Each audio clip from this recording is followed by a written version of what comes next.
What are the 5 best close range weapons inside Season 2 of Warzone 2? This video is going to go over that. Now, the patch notes did state that they nerfed some weapons that are going to be close range options, and we also got an addition of a new close range weapon as well. And this video is going to go over the 5 best options based on feel. If you want the stats, we will be making an updated video later on. Starting off at number 1, we do have the FENNEC-45, and this gun did get a nerf, you're right, but for some reason it still feels really good in this game, and any of the nerfs that took place with this update didn't really adjust the guns too much, in my opinion. And Exclusive Ace has actually made a video all about this as well, and it pretty much concludes the exact same thing. It did nerf the weapons, but it didn't nerf them enough. And that is the same thing that happened with the Fennec, so therefore it's still going to be the number 1 best choice. What you do want to use in terms of attachments though, you do want to use a stock cap for the better movement speed, sprint to fire, movement speed, and hip fire accuracy or recoil control for that matter. Then we are using the 7mm laser. You can also use the point G3P, which helps with hip fire accuracy. It just comes down to personal preference really, but I do like having a faster ADS time. Attachment tuning is what you're seeing on screen just now. You do want to go more towards the aim down sight speed and sprint to fire just for the overall snappiness. And now that you can run and play, it makes a lot of a difference to have a gun that moves really quickly as well, especially after the plating animation is done. So therefore, I do think this is a really solid choice in the way to build the gun. We are using the AVR compensator, which is the best at controlling recoil for all SMGs, and therefore we are trying to reduce the recoil as much as possible because the stock is going to add quite a bit to the weapon. So as you can see here, you do get a bit of extra control. And then we are using the Precision 40 underbarrel grip, which is the best underbarrel grip in the game. Now, obviously you can choose another option that's not going to con your aim down sight too much, like the SHARKFIN, and that's definitely a solid choice as well. But personally, I do think you need that extra control with the Fennec there, and especially with the attachment tuning, it allows you to get better hip fire accuracy, which is super important with close range weapons in general. And then lastly, we're using the 45 round mags, which are the best mags to use.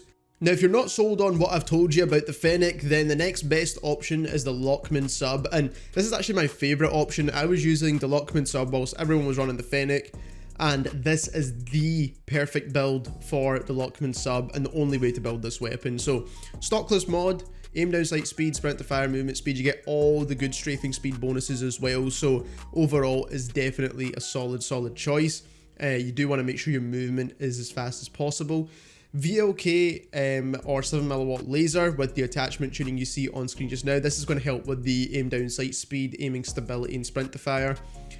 So overall, really good bonuses here with that attachment. You can go for the hip fire attachment if you really wanted to once again. AVR compensator once again, because it is the best compensator to control recoil on SMGs. If you do want to go for a suppressor, I will give you the best suppressor option as well in just a second. But this is the attachment tuning that you do want to go for with the AVR compensator. Now, for suppressors, the best suppressor is the black KITE suppressor. It's going to give you recoil control, bullet velocity, and it doesn't con your aim down sight too much. So if that you do need a suppressor for whatever reason, then the black KITE is the one to go for, or its equivalent on other weapons, of course. Then we are using the Precision 40. Once again, it is just the best underbarrel grip to use on every single weapon at the moment, so that is why we're going for it. Attachment tuning is more for hip fire accuracy this time round. If you're using a long range rifle, you tune it the opposite way, of course. When it comes to mags, 50 round drum mags are a bit overkill if you're playing maybe solos, duos, and even trios in some cases. But I do think you should just get used to using it because it is a really good option to have on your weapon, especially if you're trying to engage gunfight after gunfight without having to reload too often. So it is a really solid choice. But that is the LACHMANN sub. Next up, we've got the broadside shotgun, which is the new shotgun that got added with the Season 2 update. And there's probably a couple of different ways you could build this, but my personal favourite way to build this gun, especially after testing it in private matches, is the 12 shell mag. Now, you can go for the 25, it's kind of overkill even for quads, but if you find yourself in buildings and clearing them out all the time, then maybe go for the 25. Then the Dragon's Breath rounds, obviously, because this is what's going to make this gun absolutely broken, so you do want to go for the Dragon's Breath rounds there. The Warrior Wolf barrel, or you could choose to have no barrel, which might be a good choice if you are going for the 25 round mags, because then you could choose no stock for better movement. So it's a bit of a mix there, but I do like Warrior Wolf for the recoil control, the hip fire accuracy, and the bullet velocity, because the Dragon's Breath does con bullet velocity. We are using the Point G3P, which is going to help with hip fire accuracy once again, and sprint to fire speeds. We do need hip fire with a shotgun. And then lastly, the Dash Bolt, which is going to help with fire rate, and therefore in turn going to make that TTK even faster. Now, what's good about the broadside shotgun is that it's super spammable, so it's going to make it very easy to use and easy to clear out buildings with. Kind of reminds me of the Origin shotgun from Modern Warfare 1, and obviously 10 meters is quite a far distance to use a shotgun. Below 8 meters is usually where the damage drop-offs are, so just keep that in mind when you're using a shotgun like this, but overall, this is going to be an absolute beast. Next up, we've got the Vaznev 9K. The Vaznev is a solid choice. You could build it a couple of different ways. You could build it as a sniper support and it works really well. And you can also build it as an aggressive SMG as well. And because it has one of the better damage drop-offs, then you actually get better TTKs than even a FENNEC or an MP5, because the recoil is a bit easier to manage and the TTKs are pretty good in that kind of medium range. So we are building this aggressively, of course, so we are using the Stockless mod once again, or the VLK Stockless. If you are trying to build a sniper support, then the Markiv is going to be the better option, but like I said, this is the aggressive build. OLE laser with attachment tuning once again, which is what you see on screen. You can go for a hip fire laser if you want, but like I said, I'm going for aim down sight speed for this one.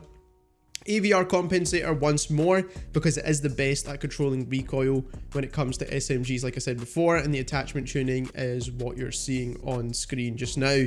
And then we are using the lock grip once more, because it is the best at controlling recoil. You can go for the SHARKFIN if you do really want to have no cons on the weapon.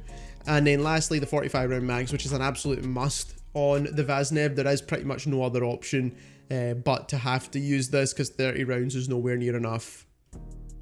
So unlike the other two guns, you can use this at kind of like a medium range distance as well, as you can see there, and land your shots. Now at super long range, obviously it's not going to be a good choice, but what this is supposed to excel at is this distance right here, where you could shoot at that round about 20 meter mark and still get some really easy kills. Last but not least, we've got a super mid-range SMG that actually performs really well as a sniper support, but also just because the mag capacity is super big on this, it just makes it a very easy gun to use, and especially on Ashika Island where gunfights are coming in thick and fast. You don't have time to reload sometimes, and this is where this SMG shines. And obviously if you've used the ground loot, you understand why. Now, you all know that I like my MP7 hipfire build, so if you do want to try that one out, you can do that as well, because both are really good. But the MINIBAK's a solid choice here. So you do want to use the Demo X2 grip for the recoil control. It does con your aiming stability, but not by too much. And then the attachment tuning is what you're seeing on screen just now. For the stock, we are using the Markiv stock here. This is going to help with the crouch movement speed, aim down sight speed, and aim sprint to fire speed as well. And when it comes to tuning, this is the attachment tuning here. Now, obviously you can go for the stockless, but that's going to con your recoil way too much. This is probably the better choice, especially for that medium range gunfight. And this is overall what you want to do with it. Then we are using the OLE laser once again for the aim down sight speed and aiming stability, sprint to fire as well. Attachment tuning is what you see on screen. We're more towards sprint to fire, more towards idle stability, because we are using it in that mid range.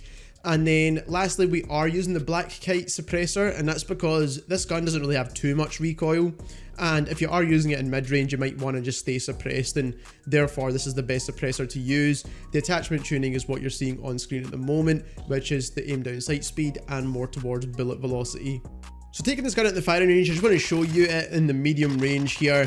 As you can see, very easy to land shots. So against another SMG, you actually win the gunfights every single time.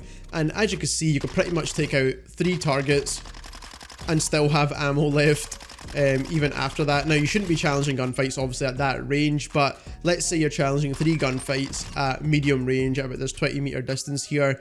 You can take out pretty much 3 opponents. So that is the 5 best close range options. If you do want an honorable mention, then the Vel 46 hipfire build you see on screen just now is a solid choice as well. But that's it for this video. Thank you very much for watching.